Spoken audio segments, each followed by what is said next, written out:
Good morning all. Welcome to nurses care YouTube channel. നമുക്കിന്ന് nursing administration എന്ന് പറയുന്ന സബ്ജക്റ്റിൽ നിന്ന് ചോദിക്കാവുന്ന കുറച്ച് മൾട്ടിപ്പിൾ ചോയ്സ് ക്വസ്റ്റ്യൻസ് ഡിസ്കസ് ചെയ്യാം. So first question, which of the following is not one of the five principles of management? നമുക്കറിയാം nursing മാനേജ്മെന്റിൽ ഏറ്റവും കൂടുതൽ ഫെമിലിയർ ആയിട്ടുള്ളതാണ് ഹെൻറി ഫയോൾസിന്റെ 14 പ്രിൻസിപ്പിൾസ് ഓഫ് മാനേജ്മെന്റ്. അതിൽ ആ മാനേജ്മെന്റ് പ്രിൻസിപ്പിൾസ് അല്ലാത്തത് ഏതാണെന്നാണ് ക്വസ്റ്റ്യൻ ചോദിച്ചിരിക്കുന്നത്. So the options R centralisation, formal rules, division of labour and discipline. So this is the list of 14 principles of Henry Fayol. This include division of work, authority and responsibility, discipline, unity of command, unity of direction, interest, remuneration, centralization, scalar chain, order, equity, stability of tenure, initiative and esprit de corps. ഇതിനകത്ത് നമ്മുടെ question എന്ന് പറയുന്നത് ഈ 14 പ്രിൻസിപ്പിൾസിൽ അല്ലാത്ത ഏതാണെന്നാണ്. So the options B, formal rules is the correct answer. Next question, power due to position. അതായത് ഒരു പൊസിഷൻ ലഭിച്ചതിലൂടെ ഒരു വ്യക്തിക്ക് കിട്ടുന്ന പവറിനെ എന്താണ് പറയുന്നത്? Legitimate. The options are legitimate, expert, coercive, reward. ഏതായിരിക്കാം? So the correct answer is legitimate. അതായത് ഒരു അതോറിറ്റിയിലൂടെ, അതായത് ഫോർ എക്സാമ്പിൾ ഒരു പ്രിൻസിപ്പൽ പോസ്റ്റ് കിട്ടുന്നു, അല്ലെങ്കിൽ ഒരു SI പോസ്റ്റ് കിട്ടുന്നു, അല്ലെങ്കിൽ ഒരു ജഡ്ജായിട്ട് പ്രൊമോട്ട് ചെയ്യപ്പെടുന്നു. ആ ഒരു പൊസിഷനിലൂടെ ഒരു വ്യക്തിക്ക് അതോറിറ്റി കിട്ടുന്നതിനാണ് നമ്മൾ ലെജിറ്റിമേറ്റ് പവർ എന്ന് പറയുന്നത്. എക്സ്പേർട്ട് എന്ന് പറഞ്ഞാൽ എന്തായിരിക്കാം? എക്സ്പേർട്ട് എന്ന് പറയുന്നത് ഒരു സ്കിൽഫുൾ ആക്ടിവിറ്റിയിലൂടെ, അല്ലെ? ഇപ്പൊ ചില ആൾക്കാർക്ക് ഒരു പ്രൊസീജിയർ ചെയ്യാൻ അവർ എക്സ്പേർട്ട് ആയിരിക്കാം, അല്ലെങ്കിൽ അഡ്മിനിസ്ട്രേഷൻ ചെയ്യാൻ അവർക്ക് എക്സ്പേർട്ട് ആയിരിക്കും, സൂപ്പർവൈസറി എക്സ്പേർട്ട് ആയിരിക്കാം ചില ആൾക്കാര്. അതാണ് അവരുടെ എക്സ്പീരിയൻസിലൂടെ അവർ നേടിയെടുക്കുന്ന എക്സ്പീരിയൻസിലൂടെയാണ് അവർ എക്സ്പേർട്ട് ആവുന്നത്. ദെൻ ഓൾസോ നോളജ് കൂടി എക്സ്പേർട്ട് ആവാനായിട്ട് ഹെൽപ്പ് ചെയ്യുന്നുണ്ട്.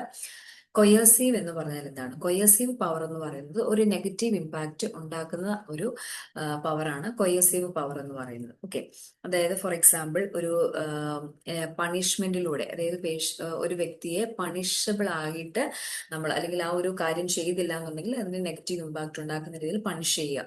ആ ഒരു പേടിയോട് കൂടിയിട്ടായിരിക്കും ആ ഒരു പവർ എക്സിബിറ്റ് ചെയ്യുന്നത്. ഓക്കെ, അതിനാണ് നമ്മൾ കൊയേഴ്സീവ് പവർ എന്ന് പറയുന്നത്. Then reward. ഇപ്പം നമുക്ക് ചോദിച്ചിരിക്കുന്ന question power due to position ആയിരുന്നു. So the correct answer is legitimate power.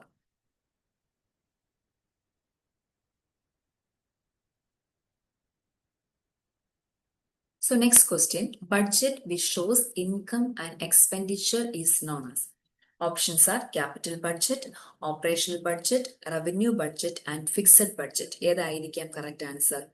So capital budget എന്ന് പറഞ്ഞാൽ നമുക്കറിയാം, ഒരു ഓർഗനൈസേഷൻ അല്ലെങ്കിൽ ഒരു പ്രോഗ്രാം സ്റ്റാർട്ട് ചെയ്യുന്നത് ഇനിഷ്യൽ ഫേസിൽ നമ്മൾ ഫോർമുലേറ്റ് ചെയ്യുന്നതാണ് ക്യാപിറ്റൽ ബഡ്ജറ്റ്. അതിന്റെ മുന്നിലുള്ള കാര്യങ്ങളെല്ലാം നമ്മൾ ആന്റിസിപ്പേറ്റ് ചെയ്ത് ഫോർമുലേറ്റ് ചെയ്യുന്നതാണ് ക്യാപിറ്റൽ ബഡ്ജറ്റ് എന്ന് പറയുന്നത്. ഓപ്പറേഷൻ ബഡ്ജറ്റ് എന്ന് പറയുന്നത് എന്താണ്? നമ്മളൊരു ടൈം പീരീഡ് വെച്ചിട്ട് ആ ഒരു ഓർഗനൈസേഷൻ റൺ ചെയ്യുന്നതിനോടൊപ്പം തന്നെ അതിന്റെ കാര്യങ്ങൾ മാനേജ് ചെയ്യുന്നതാണ് ഓപ്പറേഷൻ ബഡ്ജറ്റ്. ഡേ ആക്ടിവിറ്റീസ് കാര്യങ്ങളെല്ലാം അതിനകത്ത് ഇൻക്ലൂഡഡ് ആയിരിക്കും. Revenue budget, then fixed budget. Fixed budget എന്ന് പറഞ്ഞാൽ എന്താണ്? ഇത് വളരെ ഫ്ലെക്സിബിൾ ആവാത്ത സ്റ്റാറ്റിക് ആയിട്ടുള്ള ഒരു ബഡ്ജറ്റ് ആണ് ഫിക്സഡ് ബഡ്ജറ്റ് എന്ന് പറയുന്നത്. So the correct answer is revenue budget. Next question, number 4. Steps involved in job description including all except. Job ഡിസ്ക്രിപ്ഷനകത്ത് വരാത്ത ഏത് സ്റ്റെപ്പാണെന്നാണ് ചോദിച്ചിരിക്കുന്നത്. ജോബ് സമ്മറി ആണോ, job appraisal, working conditions, skills and specification. എന്താണ് ജോബ് ഡിസ്ക്രിപ്ഷൻ? അതായത് ഒരു അഡ്മിനിസ്ട്രേഷൻ അല്ലെങ്കിൽ ഒരു ഓഫീസിലേക്ക്, അല്ലെങ്കിൽ ഒരു ഓർഗനൈസേഷനിലേക്ക്, അല്ലെങ്കിൽ ഒരു ഇൻസ്റ്റിറ്റ്യൂഷനിലേക്ക് ഒരു കാൻഡിഡേറ്റിനെ നമ്മൾ പ്രൊമോട്ട് ചെയ്യുമ്പോൾ എന്തൊക്കെ ഡ്യൂട്ടീസ് ആൻഡ് റെസ്പോൺസിബിലിറ്റീസ് ആണ് അവർ ചെയ്യേണ്ടത്, അല്ലെങ്കിൽ എന്തൊക്കെ എഡ്യൂക്കേഷൻ ക്വാളിഫിക്കേഷൻസ് അവർക്ക് വേണം, അല്ലെങ്കിൽ എന്തെല്ലാം കണ്ടീഷൻസ് ആണ് അവർ അപ്ഹോൾഡ് ചെയ്യേണ്ടത്, ഇതിലെല്ലാം ഉൾപ്പെടുത്തുന്നതാണ് ജോബ് ഡിസ്ക്രിപ്ഷൻ എന്ന് പറയുന്നത്. ഓക്കെ, അതിനകത്ത് ഓഫ് കോഴ്സ് ജോബ് സമ്മറി അതിനകത്ത് ഉണ്ടായിരിക്കും. അവർ ചെയ്യേണ്ട വർക്കിംഗ് കണ്ടീഷൻസിനെ പറ്റി അതിനകത്ത് കാണും. എന്തൊക്കെ സ്കിൽസ് ആണ് അവർക്ക് വേണ്ടത്, എന്തൊക്കെ സ്പെസിഫിക്കേഷൻസ് ആണ്, അല്ലെങ്കിൽ ചില ജോബിന് വേണ്ടിയിട്ട് ഹയർ ക്വാളിഫിക്കേഷൻസ് ചിലപ്പം ചോദിക്കാറുണ്ട്. അതൊക്കെ വരുന്നതാണ് ജോബ് ഡിസ്ക്രിപ്ഷൻ എന്ന് പറയുന്നത്. ഏതായിരിക്കും കറക്റ്റ് ആൻസർ? ജോബ് അപ്രൈസൽ, അല്ലെ? ജോബ് അപ്രൈസൽ എന്ന് പറഞ്ഞാൽ എന്താണ്? ജോബ് അപ്രൈസൽ എന്ന് പറയുന്നത് ഒരു വ്യക്തി ഒരു ഓർഗനൈസേഷൻ വർക്ക് ചെയ്യുന്നതിന് അനുസരിച്ച് അവിടുത്തെ സെറ്റ് ആൻഡ് സ്റ്റാൻഡേർഡ്സുമായിട്ട് ആ വ്യക്തിയുടെ പെർഫോമൻസ് പെർഫോമൻസിനെ കമ്പയർ ചെയ്യുന്നതാണ്. ഓക്കെ, അതായത് അത് ഓർഗനൈസേഷനുമായിട്ട് അവരുടെ സ്റ്റാൻഡേർഡ് റൂൾസ് ആൻഡ് റെഗുലേഷൻസ് അല്ലെങ്കിൽ ഗോൾസ് അറ്റൈൻ ചെയ്യാനായിട്ട് ഈ വ്യക്തിക്ക് സാധിക്കുന്നുണ്ടോ, അത് പോസിറ്റീവ് ആയിട്ടാണോ വരുന്നത്, അല്ലെങ്കിൽ നെഗറ്റീവ് ഇമ്പാക്ട് ഉണ്ടാക്കുന്നുണ്ടോ, അവർക്ക് പ്രൊമോഷനിലേക്ക് അവരെ എത്തിക്കാൻ അവർ എലിജിബിൾ ആയോ, ഇത്തരം കാര്യങ്ങളെല്ലാമാണ് ജോബ് അപ്രൈസിനകത്ത് വരുന്നത്. അതൊരിക്കലും ജോബ് ഡിസ്ക്രിപ്ഷനകത്ത് കാണത്തില്ല. The process of assessing, next question number 5, the process of assessing staff members in their contribution to the organization. The options are peer review, job review, performance appraisal and job assessment. അതായത് ഒരു staff മെമ്പേഴ്സിന്, ഒരു ഓർഗനൈസേഷന് ആ ഒരു staff members കൊടുക്കുന്ന contribution നമ്മൾ evaluate ചെയ്യുന്നതിന് എന്ത് പറയുന്നു?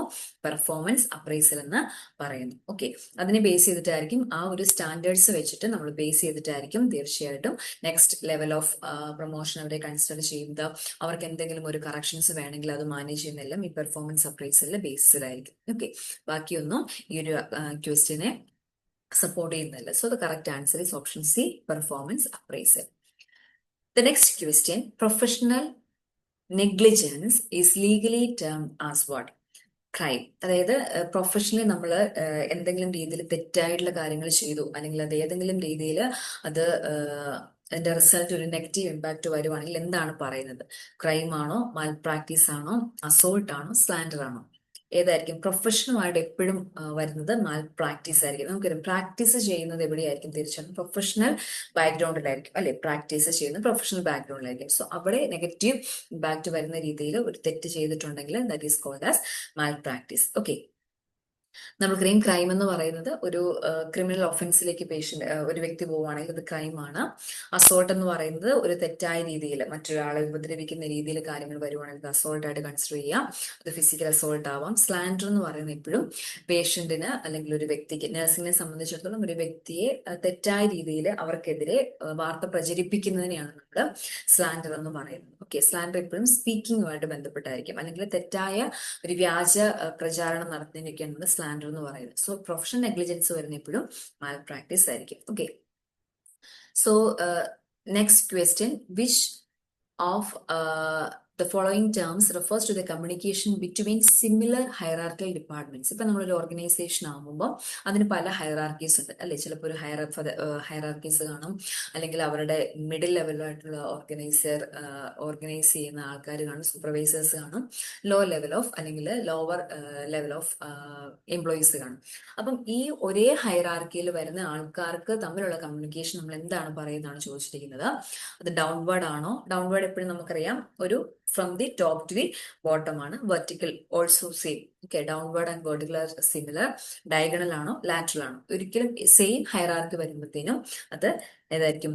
ലാറ്ററൽ ആയിരിക്കും. So this is a schematic representation ആണ്. ഇതെല്ലാം ഒരേ ഹൈറാർക്കിയിലുള്ള ആൾക്കാരാണ്. അവർക്കിടയിൽ ഒരു കമ്മ്യൂണിക്കേഷൻ വരുവാണെങ്കിൽ നമ്മൾ അതിന് പറയുന്നതാണ് ഇത് ലാറ്ററൽ കമ്മ്യൂണിക്കേഷൻ. അതല്ല എന്നുണ്ടെങ്കിൽ ഹൊറിസോണ്ടൽ കമ്മ്യൂണിക്കേഷൻ എന്ന് നമുക്ക് പറയാം. So the eighth question is, the process to decide whether the organization functioning is good or bad is known as. എന്തിന്റെ ബേസിസിലായിരിക്കും നമ്മളൊരു ഓർഗനൈസേഷൻ നന്നായിട്ടാണ് ഫംഗ്ഷൻ ചെയ്യുന്നത് അല്ലെങ്കിൽ അത് പ്രോപ്പറായിട്ടല്ല ഫംഗ്ഷൻ ചെയ്യുന്നതെന്ന് പറയുന്നതിന്റെ മാനദണ്ഡം എന്താണ്? എന്തിന്റെ ബേസിസിലായിരിക്കും? Options are inspection, audit, quality assurance, inventory. എന്തിന്റെ ബേസിസിലായിരിക്കും ഒരു ഓർഗനൈസേഷൻ ഗുഡ് ആണോ ബാഡ് ആണോ മനസ്സിലാക്കുന്നത്? Of course it is mainly through the quality assurance അല്ലെ. ഇൻസ്പെക്ഷൻ, ഒരു ഓർഗനൈസേഷന് ഫിസിക്കൽ അപ്പിയറൻസ് കണ്ടാൽ നമുക്ക് പറയാൻ പറ്റുമോ അത് ഗുഡ് ആണ് അല്ലെങ്കിൽ ബാഡ് ആണെന്ന്? ഒരിക്കലുമില്ല. ഒരു ഹോസ്പിറ്റൽസിന് ചിലപ്പം എക്സ്റ്റേണൽ അപ്പിയറൻസ് വളരെ നല്ലതായിരിക്കും, പക്ഷെ കൊടുക്കുന്ന ക്വാളിറ്റി ഓഫ് കെയർ എന്ന് പറയുന്നത് മോശമാണെങ്കിൽ തീർച്ചയായിട്ടും അതൊരു നല്ല ഓർഗനൈസേഷൻ അല്ല. അതുപോലെ ഓഡിറ്റ് ചെയ്യുന്നത് ഒരു പാർട്ട് ഓഫ് ഓർഗനൈസേഷന്റെ ഒരു ക്വാളിറ്റി അഷുറൻസ് ഇവാലുവേഷൻ ആണ്. അത് വെച്ച് മാത്രം നമുക്കൊരു ഓർഗനൈസേഷൻ ഗുഡ് ആണ് ബാഡ് ആണെന്ന് പറയാനായിട്ട് സാധിക്കത്തില്ല. Then inventory. എന്താണ് ഇൻവെന്ററി എന്ന് പറയുന്നത്? ഇൻവെന്ററി എന്ന് പറയുന്നത് ഒരു ഓർഗനൈസേഷൻ അല്ലെങ്കിൽ ഹോസ്പിറ്റൽ ആണെങ്കിൽ എന്തെല്ലാം എക്യുപ്മെന്റ്സ് അവിടെ അവൈലബിൾ ആയിട്ടുണ്ട് അതിന്റെ ഒരു ലിസ്റ്റ് ഓഫ് എക്യുപ്മെന്റ്സ് അല്ലെങ്കിൽ മെഷീൻസിന്റെ എല്ലാം ഒരു ഡോക്യുമെന്റ് ആണ് ഇൻവെന്ററി എന്ന് പറയുന്നത്. അതും അതിനെ ബേസ് ചെയ്ത് ഒരിക്കലും ഒരു ഓർഗനൈസേഷൻ ഗുഡോ ബാഡ് ആണെന്നും പറയാൻ സാധിക്കത്തില്ല. So the correct answer is quality assurance. Ninth question is, false harmful written report is called as what? Options are option A libel or libel, option B slander, option C tort and option D felony. ഏതായിരിക്കാം correct answer? ഒരു false harmful ആയിട്ടുള്ള return റിപ്പോർട്ടാണ്. അപ്പൊ ഏതായിരിക്കാം? The option A is the correct answer, that is libel. L4 letter എന്ന് ഓർത്തേച്ചാൽ മതി. അതായത് ഇപ്പോഴും ലെറ്റർ എപ്പോഴും ഒരു റിട്ടേൺ ഫോർമാറ്റ് ആയിരിക്കുമല്ലോ. സോ ലിബൽ എന്നുള്ളതാണ് കറക്റ്റ് ആൻസർ. ഓക്കെ, അതായത് ഒരു തെറ്റായ രീതിയിൽ ഒരു എഴുതി അല്ലെങ്കിൽ ഒരു റിട്ടേൺ ഡോക്യുമെന്റിലൂടെ ഒരാളെ അപകീർത്തിപ്പെടുത്തുന്നതിനെയാണ് നമ്മൾ ലിബൽ എന്ന് പറയുന്നത്. സ്ലാൻഡർ എന്ന് പറയുന്നത് നമ്മൾ നേരത്തെ ഡിസ്കസ് ചെയ്തു, ദറ്റ് ഈസ് സ്പീക്കിംഗ് അല്ലെ ഒരു വ്യാജ പ്രചരണം ഒരാളെ പറ്റി പറഞ്ഞു പരത്തുക. അല്ലെങ്കിൽ ടോർട്ട് എന്ന് പറയുന്നതും ഒരു തെറ്റായ ഒരു ഒഫൻസിലേക്ക്, അതായത് ഒരു ക്രിമിനൽ ഒഫൻസിലേക്ക് കാര്യങ്ങൾ തെറ്റായിട്ട് ചെയ്യുവാണെങ്കിൽ ടോർട്ട് എന്ന് പറയും. ഫെലോണി എന്ന് പറയുന്നത് ഒരു പണിഷബിൾ ആയിട്ടുള്ള ഒഫൻസ് ചെയ്യുന്നു, അല്ലെങ്കിൽ ഒരാളെ ഉപദ്രവിച്ച് അല്ലെങ്കിൽ പീഡിപ്പിച്ച് കൊല്ലുന്നു, അല്ലെങ്കിൽ അങ്ങനെ ഒരു ക്രിമിനൽ ഒഫൻസിലേക്ക് കാര്യങ്ങൾ പോവുകയാണെങ്കിൽ അതിനാണ് നമ്മൾ ഫെലോണി എന്ന് പറയുന്നത്. Okay, so the correct answer is option A, libel. So the next question number 10. Who is known as the father of scientific management? ആരാണ് സയന്റിഫിക് മാനേജ്മെന്റ് ഫാദർ ആയിട്ട് കൺസിഡർ ചെയ്യുന്നത്? Option A, Max Weber. Option B, Henri Fayol. Option C, Elton Mayo. Option D, Frederick Winslow Taylor. ആരായിരിക്കാം? So the option D, Frederick Winslow Taylor is considered as the father of scientific management. Okay, so ഇത്രയുമാണ് നമുക്ക് ഇന്ന് discuss ചെയ്യാനായിട്ടുള്ളത്. ഈ ഒരു ഡിസ്കഷനിൽ നമ്മുടെ 10 nursing administration questions ആണ് കണ്ടത്. ഇനി വരുന്ന ദിവസങ്ങളിൽ നമുക്ക് ബാക്കി സബ്ജക്റ്റുകളിൽ നിന്നുള്ള ഇതുപോലെയുള്ള ക്വസ്റ്റ്യൻസ് ഡിസ്കസ് ചെയ്യാം. I hope you clear all about this MCQ sessions. So thank you all.